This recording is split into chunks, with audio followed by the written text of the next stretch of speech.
Matilda. Matilda Wormwood was an extraordinary girl, but unfortunately, she was born into a very ordinary and awful family. From the moment she arrived in the world, no one seemed to care. Not her mother, who was far more interested in bingo and television.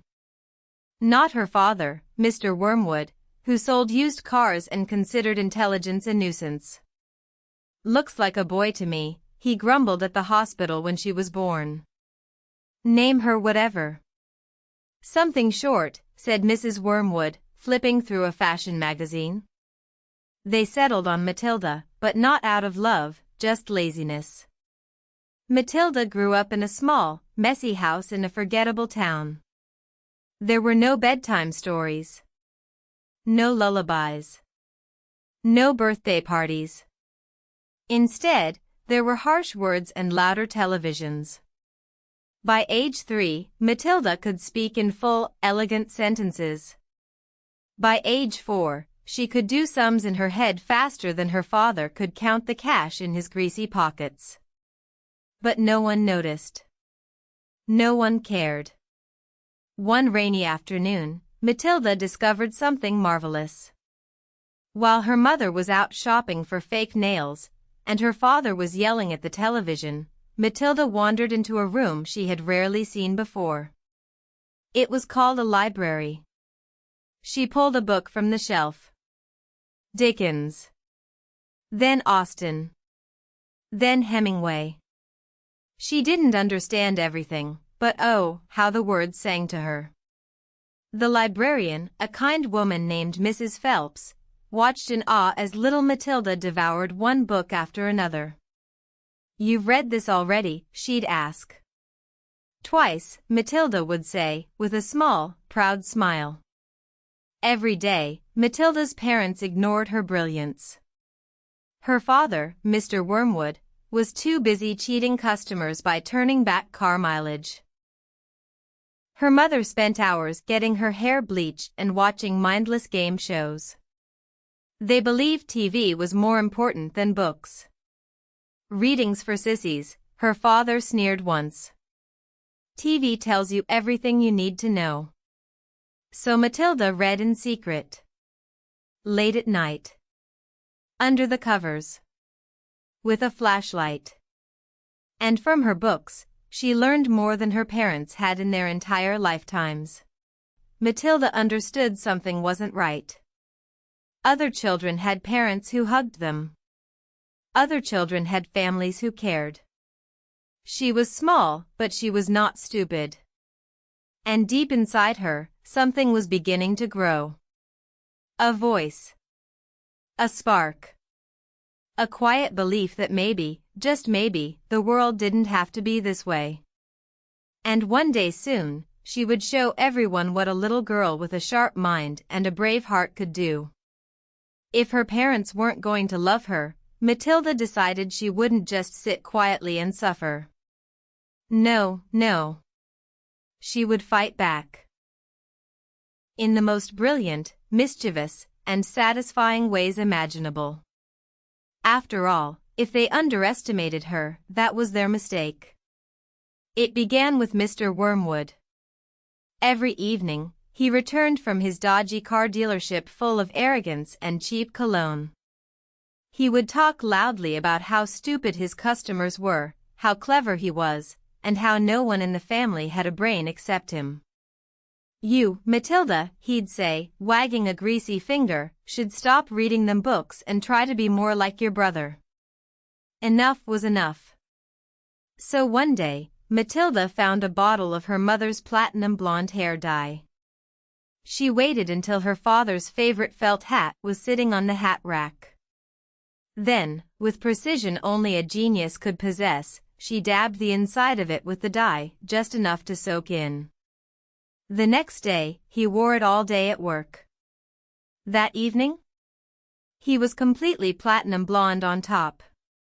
"What the devil happened to my head?" he howled in the mirror. "I look like a boiled lemon." Matilda sat on the couch, calmly reading Oliver Twist. Eyes twinkling behind the pages. "Maybe the sun got you," she said innocently. You were outside all day, weren't you? Still, her father didn't stop calling her names, ignorant, ungrateful, nasty little creep.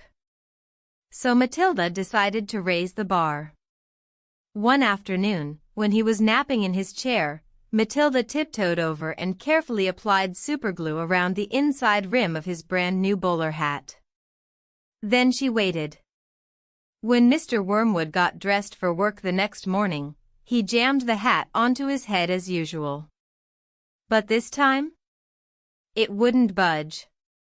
He pulled and yanked, cursed and screamed, but the hat was stuck fast. He ended up wearing it all the way to work, looking ridiculous while trying to sell cars. When he came home, still wearing the hat, Matilda asked, "You didn't get it off?" "Of course I didn't get it off. It's glued to my scalp." "Oh dear," she said sweetly. "What a sticky situation." Her mother wasn't innocent either. Mrs. Wormwood constantly complained about Matilda's looks, her intelligence, her books. "I don't know what's wrong with that child," she'd moan while filing her nails. "No interest in lipstick or boys. Probably broken in the head." So when Matilda found her mother's expensive new makeup case, she decided to have a bit of fun. She replaced the black eyeliner with purple marker ink and swapped the setting spray with spray adhesive. The next time her mother tried to impress her bingo friends, she ended up with purple eyes, stuck on fake lashes, and a shiny forehead that wouldn't wash clean for days. "I look like a disco zombie," Mrs. Wormwood screeched. "You're just radiant today, Mum," Matilda murmured, flipping a page of Jane Eyre. Each prank was a message. A whisper. "You can't bully me forever. I'm not helpless. I'm cleverer than you'll ever be." And though her parents never figured out who was behind the mischief, Matilda went to bed each night with a smile. Not out of meanness, but out of justice. Tiny, poetic justice. Because sometimes, the only way to survive in a cruel world is to be a genius with a little streak of rebellion. Matilda had waited for years to go to school, not for recess or lunch or even friends. No, she longed for a place where her mind could finally stretch. She dreamed of chalkboards filled with numbers, of bookshelves stacked with thick novels, of teachers who knew things and shared them freely. And on her very first day, she wore her cleanest clothes, tied her little pigtails with bright red ribbons, and walked to Cruncham Hall Primary School. She had no idea what was waiting behind those tall, gray gates. Matilda had imagined a place of wonder. Instead, Cruncham Hall was a fortress of fear. Its building was old and dreary, with cracked brick walls and narrow windows that looked like prison slits. Children filed through the gates in near silence, no laughter, no chatter. Because inside those walls ruled a monster. Her name was Miss Agatha Trunchbull. Miss Trunchbull was the school's headmistress. She was enormous, towering over everyone like a mountain made of anger and muscle. A former Olympic hammer thrower, she wore thick belts, muddy boots, and a glare that could curdle milk. She didn't believe in kindness or creativity. She believed in discipline. "Children," she once declared, "are maggots. It is my duty to crush them." And she did. She'd pick children up by their ears, swing them by their pigtails, and lock them in the dreaded chokey, a dark, narrow cupboard lined with broken glass and rusty nails. Matilda, tiny though she was, knew at once. I will never be safe here. But she also thought, maybe someone needs to stand up to her. Not everyone at Cruncham Hall was cruel. Matilda's teacher, Miss Jennifer Honey, was the exact opposite of Miss Trunchbull. She was gentle, warm, and soft-spoken. Her classroom was filled with sunlight, encouraging words, and the smell of chalk and fresh books. On the first day, Miss Honey called roll and noticed something strange when she reached Matilda. "Can you read this sentence for me, Matilda?" she asked, pointing to the chalkboard. Matilda didn't just read it, she corrected its punctuation. Then she did mental math faster than a calculator. Then she explained why she preferred Dickens over Kipling. Miss Honey was speechless. "This child," she whispered to herself, "is a miracle." Miss Honey wasted no time. She brought Matilda's amazing abilities to Miss Trunchbull's attention. It was a mistake. "Rubbish," the Trunchbull growled. "5-year-olds can't do algebra." "You want special treatment for a sniveling brat?" Miss Honey left the office shaken. Matilda watched her with growing concern. She had met teachers like Miss Honey in books, kind souls trapped in terrible circumstances. She realized something important that day. Miss Trunchbull wasn't just a bully. She was an enemy. And she was hurting more than just Matilda. Most children avoided Trunchbull. Matilda did not. Quietly, she began to plan. To observe. She listened to stories whispered in the playground about the chokey, about the children flung by their ears, about how Lavender nearly fainted in class once just because the Trunchbull stared at her too long. Matilda didn't just want to survive this school. She wanted to change it. And deep inside her, something began to stir again. A feeling. A power. Something strange, that felt like magic. It happened on an ordinary Thursday.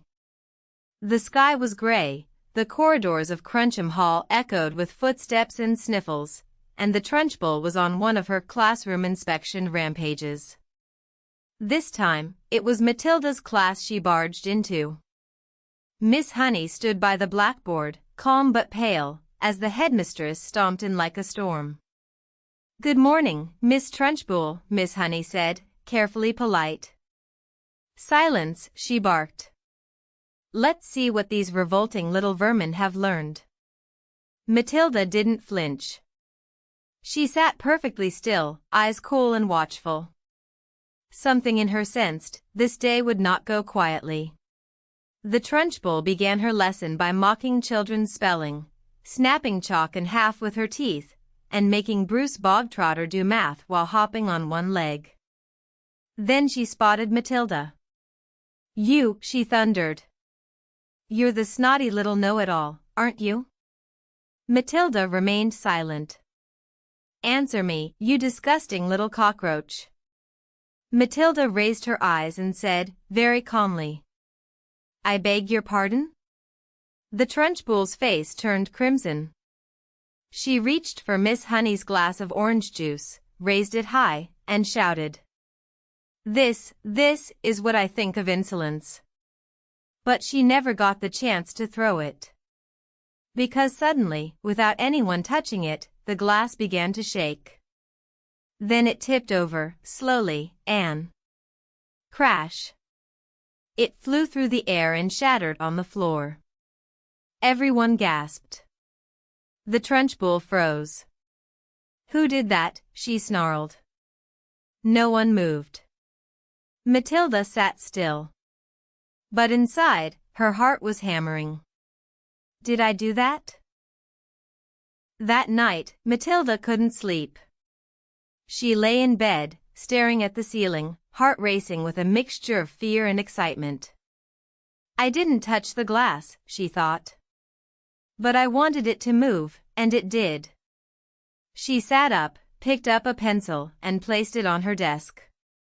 Move, she whispered in her mind. Nothing. She focused harder.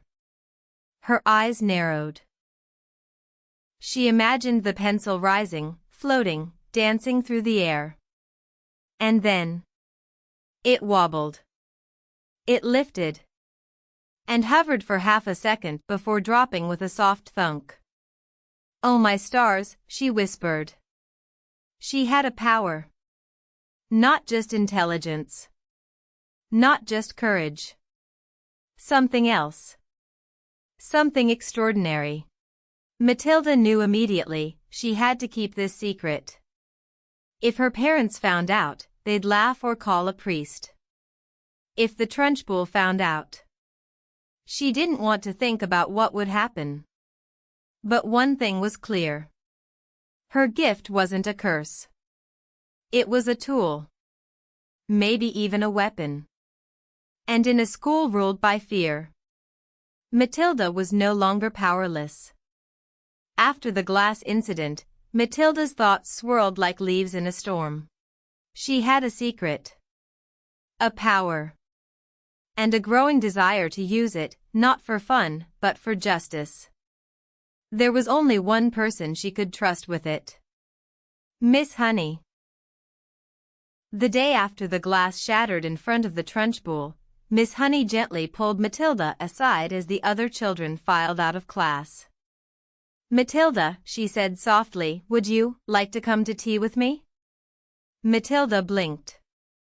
"Really? Like, to your house?" Miss Honey smiled. "Yes. Just a short walk away. I'd love some company." Matilda beamed. This was the first time an adult had treated her not like a child, not like a nuisance, but like a person. They left the school grounds together and walked through a quiet path past trees, gardens, and winding fences. Matilda imagined she'd arrive at a cozy home with flower pots and a porch swing. But what she found was something quite different. Miss Honey's cottage was tiny, barely more than a shed. Its walls were thin, its roof patched with metal sheets, and inside there was no electricity. Only candles. No carpet. No TV. No bookshelves. The kitchen had a single old stove, a cracked cup, and half a jar of honey. "You live here?" Matilda asked, blinking. Miss Honey nodded with a soft smile. "It's all I can afford. But it's peaceful. And mine." Matilda's sharp mind churned. Miss Honey is a teacher. Teachers don't earn a lot, but surely they don't live like this. There was more to this story. Much more. After they sipped tea made from boiled water and herbs, Miss Honey sighed and began. "Matilda, I want to tell you something. I've never told anyone before." And slowly, she unraveled the truth. Miss Honey's mother had died when she was just 2. Her father, a kind doctor, had taken care of her. But when he died under mysterious circumstances, Miss Honey, just a child, was left in the care of her aunt. "She was cruel," Miss Honey said quietly. "She made me clean, cook, serve her meals. She never hugged me. Never called me by my name. Only, 'Filthy little scab.'" Matilda's hands clenched in her lap. Her name, Miss Honey whispered, was Agatha Trunchbull. Matilda gasped.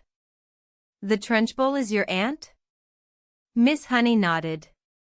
She had escaped her clutches only by agreeing to sign over her father's estate and inheritance.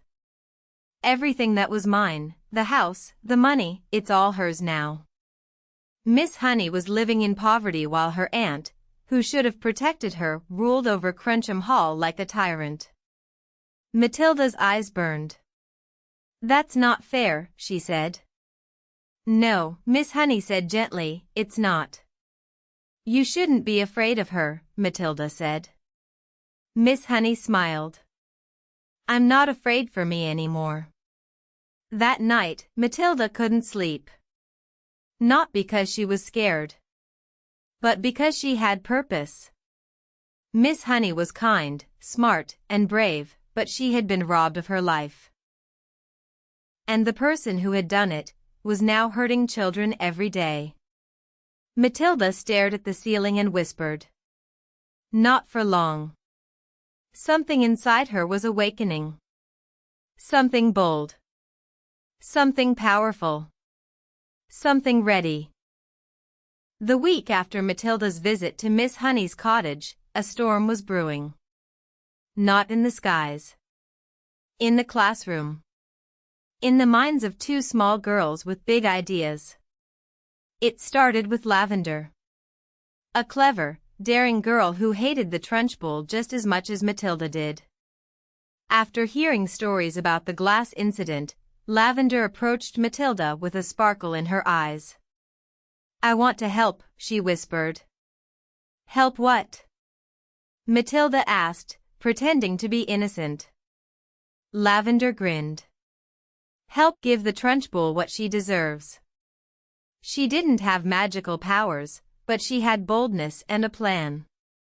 That afternoon, Lavender snuck into the school's science corner, reached into the aquarium tank, and gently scooped up the newt, a tiny, squishy, harmless creature. She placed it carefully in her pencil case, her hands shaking with excitement. Tomorrow was Thursday. Trunchbull Day. The next day, the Trunchbull marched into class with her usual menace. She snarled at one child, ripped up another's painting, and ranted about the revolting stench of child brains. She plopped into Miss Honey's chair, grabbed the water glass on the desk, and froze. Something wiggled. She looked down, and then... Ah!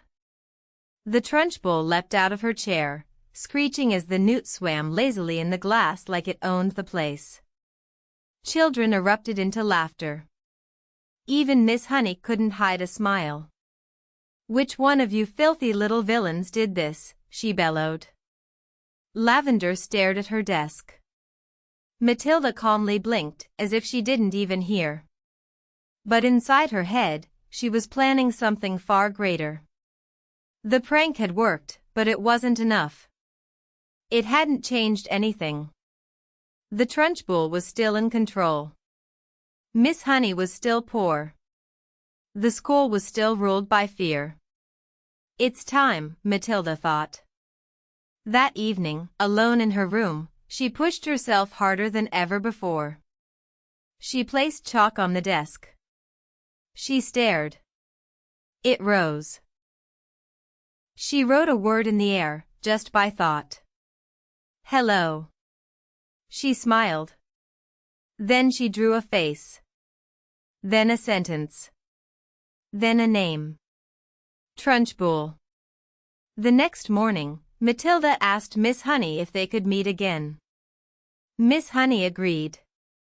They walked together after school, and once safe in the candlelit cottage, Matilda said, "Miss Honey, I have to tell you something."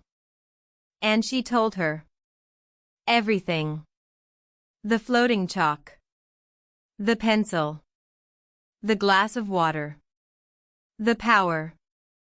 Miss Honey listened without interrupting, her eyes wide with shock and wonder. "Matilda, this is incredible. It's not natural." "I know," Matilda said. "But maybe it's necessary." Necessary? To stop her. Miss Honey was silent for a long moment. Then, finally, she whispered. "How?" Matilda looked her teacher straight in the eye. "I'm going to give her a message." It was a Thursday again. The kind of Thursday where the sun hid behind the clouds and the school halls felt colder than usual. Everyone was tense. Because the Trunchbull was on her way. Agatha Trunchbull stomped into the classroom like a thunderstorm with legs. She glared at the children. "Sit up straight." She growled at Miss Honey. "Stand to the side." And she growled at the water glass. "No surprises this time, Lavender smirked behind her math book. But Matilda was calm. She had a piece of chalk hidden under her desk. Not in her hand. Floating. Ready. Just wait for it, wait. The Trunchbull began her usual insults. "You bunch of blistering cockroaches?" And then the chalk moved. Without anyone touching it, the chalk rose from the tray and floated to the board. Scritch! Scratch! The class gasped. Miss Honey turned pale. The Trunchbull's eyes widened. The chalk wrote, "Agatha. This is Magnus. I am watching you. Return what you stole. Give back the house. Give back the money. Leave the school." The room was frozen in silence. Even the clock had stopped ticking. The Trunchbull backed away, her face turning ghost white. "No, no, no, it's not real. Magnus he's dead," Miss Honey said softly. "Not forgotten. You little brutes. One of you did this." But her voice cracked. Her knees shook. The chalk rose one last time.